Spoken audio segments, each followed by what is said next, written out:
अपने vote bank को रिझाने के लिए कांग्रेस पार्टी किस हद तक गिर सकती है, इसका जीता जागता उदाहरण एक बार फिर सामने आया है, जहां कांग्रेस पार्टी के चुटपुंजिया नेता नहीं बल्कि ऑन पेपर कांग्रेस प्रमुख मल्लिकार्जुन खड़गे ने भरे मंच से सनातन का अपमान करते हुए महाकुंभ पर उंगली उठाई है। खैर, यहां हम ऑन पेपर इसलिए कह रहे हैं क्योंकि भले ही जनता को दिखाने के लिए कांग्रेस का प्रमुख कोई भी हो, मगर कांग्रेस की लगाम जो है वो तो गांधी परिवार के हाथ में होती है। चलिए, इस पर कभी और बात करेंगे, मगर आज आपको बताएंगे कि आखिर खड़गे साहब की चिढ़ का कारण क्या है। आखिर क्यों महाकुंभ देखकर खड़गे साहब को चिढ़ हो रही है, सब बताएंगे आपको। पर उससे पहले आया ऑन भारत को सब्सक्राइब कर लीजिए। नमस्कार, मैं हूं आपके साथ स्नेही श्रेयास। आया ऑन भारत देख रहे हैं आप। सबसे पहले इससे जुड़ी आपको पूरी खबर बता देते हैं। मध्य प्रदेश के मऊ में कांग्रेस के राष्ट्रीय अध्यक्ष मल्लिकार्जुन खड़गे सोमवार को यानी 27 जनवरी को जय बापू, जय भीम, जय संविधान रैली को संबोधित कर रहे थे। इस दौरान मल्लिकार्जुन खड़गे ने बीजेपी के नेताओं पर तंज कसते हुए कहा कि गंगा में डुबकी लगाने से गरीबी दूर नहीं होगी।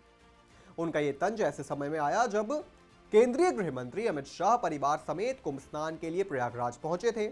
और ऐसा नहीं है कि खड़गे को इस बात का एहसास नहीं हुआ कि अपने वोट बैंक को लुभाते हुए एक दो लाइन ज्यादा ही बोल गए खड़गे।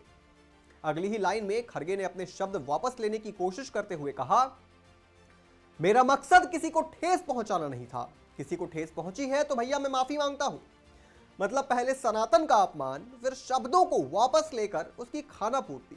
बढ़िया है, जैसे हिंदू तो कुछ समझता है ही नहीं, आंख नाक सब, मुंह कान सब बंद करके बैठ गया है। और कभी आपने किसी दूसरे धर्म के बारे में ऐसा कुछ क्यों नहीं कहा, जैसे हज करने से गरीबी दूर नहीं होगी या ईद का चांद देखकर गरीबी दूर नहीं होगी।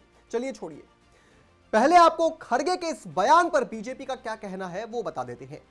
मल्लिकार्जुन खड़गे पर पलटवार करते हुए बीजेपी प्रवक्ता संबित पात्रा ने कहा, महाकुंभ करोड़ों वर्षों से आस्था का प्रतीक है, पूरे विश्व में भक्ति का भाव है, वहीं एक राजनीतिक पार्टी इसका मजाक बना रही है। आज खड़गे जी ने जो कहा उससे बहुत तकलीफ होती है।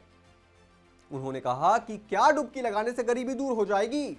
मैं चैलेंज करता हूं खड़गे जी, राहुल जी, प्रियंका जी को कि वो किसी और धर्म की आस्था को लेकर ऐसा कहकर दिखाएं। हजारों लोग हज करने जाते हैं, हम सम्मान करते हैं, और बात सही भी है। आखिर किसी दूसरे धर्म के बारे में क्यों किसी की आवाज नहीं निकलती। और जरा आज हम मल्लिकार्जुन खड़गे जी के लिए कुछ आंकड़े स्पष्ट कर देते हैं। महाकुंभ के शुरू होने से पहले ही लगभग 40 करोड़ लोगों के आने का अनुमान था। पहले दिन 1 करोड़ 65 लाख लोगों ने स्नान किया। महाकुंभ का एक बड़ा बाजार बन गया है। इस महाकुंभ का बजट 6,990 करोड़ है। इसमें 549 प्रोजेक्ट का काम हुआ है। पिछले कुंभ मेला यानी 2019 के मुकाबले ये बजट जो है वो काफी ज्यादा है।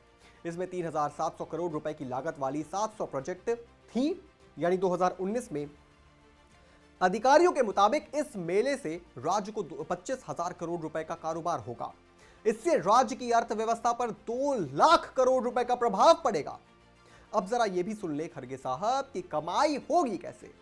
इनमें से 5,000 करोड़ रुपए का व्यापार पूजा सामग्री, 4,000 करोड़ रुपए का डेयरी प्रोजेक्ट, 800 करोड़ रुपए का फूलों से होने की संभावना है। लग्जरी होटल से 6,000 करोड़ रुपए का कारोबार होने की उम्मीद है। इस साल मेले में कई प्रकार के टेंट बनाए गए हैं। इसमें 1,60,000 टेंट, 2,200 लग्जरी टेंट और छोटे टेंट शामिल हैं।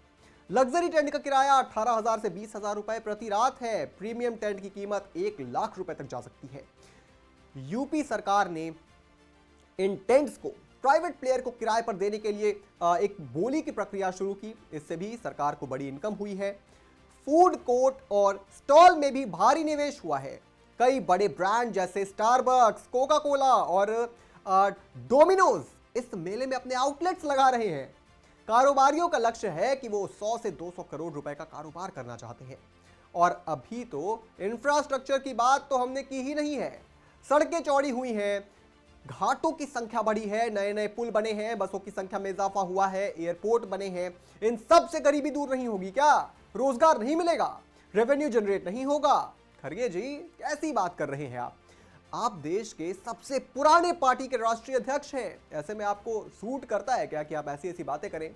देखिए, हम जानते हैं कि आपके लिए आपके वोट बैंक को रिझाना बहुत जरूरी है और इसलिए आप सनातन का अपमान करते हैं। मगर कृपया आप ये न सोचें कि सनातन का अपमान करने से अब हिंदू चुप बैठेगा, क्योंकि अब सनातन जाग चुका है और हिंदू जागेगा भी और आपको जवाब भी देगा। इस पूरी खबर पर आप क्या सोचते हैं दोस्तों, हमें कमेंट करके जरूर बताएं और भी तमाम बड़ी खबरों से जुड़े रहने के लिए आप देखते रहें आया ऑन भारत।